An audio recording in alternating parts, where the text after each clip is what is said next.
নমস্কাৰ, আজি ভিডিঅ'ত তোমালোকৰ কাৰণে লৈ আহিছোঁ দশম শ্ৰেণীৰ ছেকশ্যন ফৰ্মুলাৰ 7.2 অংক। আমি কৰিব লাগিব এইটো ফৰ্মুলাত m1 x2 plus m2 x1 by m1 plus m2 m1 y2 plus m2 yn by m1 plus 7.2 এক নম্বৰটো আছে -17 আৰু 43 সংযোগ ৰেখাখণ্ডক 2:3 আৰু ভাগ কৰি বিন্দু স্থান নিৰ্ণয় কৰা। আমাৰ আগৰ অংকবিলাক কি আছিল x1 x2 y1 2 খিনি আছিল আৰু আমাৰ তো অনুপাতটো নাছিল। এবাৰ কি যোগ হ'ল 2:3 টো যোগ হৈ গ'ল। 2:3 টোৱে কি বুজাব আমাৰ m1 আৰু m2। বাকি এখিনিৰ পৰা x1 x2 y1 2 আহি ল'বা। এতিয়া আমাৰ x1 ৰ মান কিমান হ'ব? x1 ৰ মান হ'ব -1, x2 মান হ'ব 4, y1 ৰ মান 7 আৰু y2 ৰ মান 3, m1 ৰ মান 2 আৰু m2 ৰ মান 3,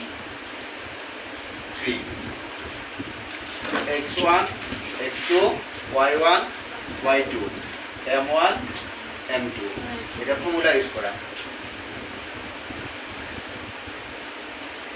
m1 x2 plus m2 x1 divided by m1 plus m2 আইফালে কি লাগিব m1 y2 plus m2 y1 divided by m1 plus m2 মানকিটা বহাই যাবা। এতিয়া m1 ৰ মান কিমান পাইছো 2 into x2 ৰ মান 4 plus m2 ৰ মান 3 into x1 ৰ মান -1 তলত কি বহিব m1 plus m2 2 plus 3 এইফালে থাকিল আমাৰ m1 ৰ মান কিমান আছে 2 into y2 ৰ মান 3 plus m2 ৰ মান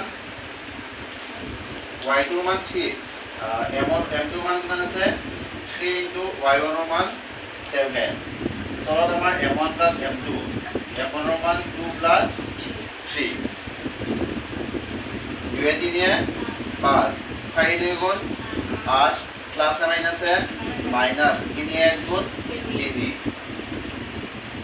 3 2 गुण 6 যোগ 7 3 গুণ 21 তলত কিমান হ'ব 3 2 5 আসুবাই 3 বিক কৰিলে 5 তলত কিমান আছে 5 5 দি 5 কি বাজব একবাৰ 1 হ'ল 21 শেষ হয় এটা মাইনাস আছে নেকি কোন মাইনাস আছে নেকি kita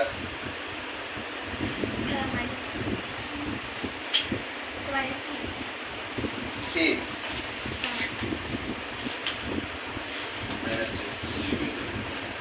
-3 গুণ -6 21 বাই 6 বিক কৰিলে কিমান হ'ব 15 15 কিমান আছে 5 15 দি 5 কেই বাজব 3 বাৰ এটা হ'ল 1 আৰু এটা হ'ল 3 হৈছে।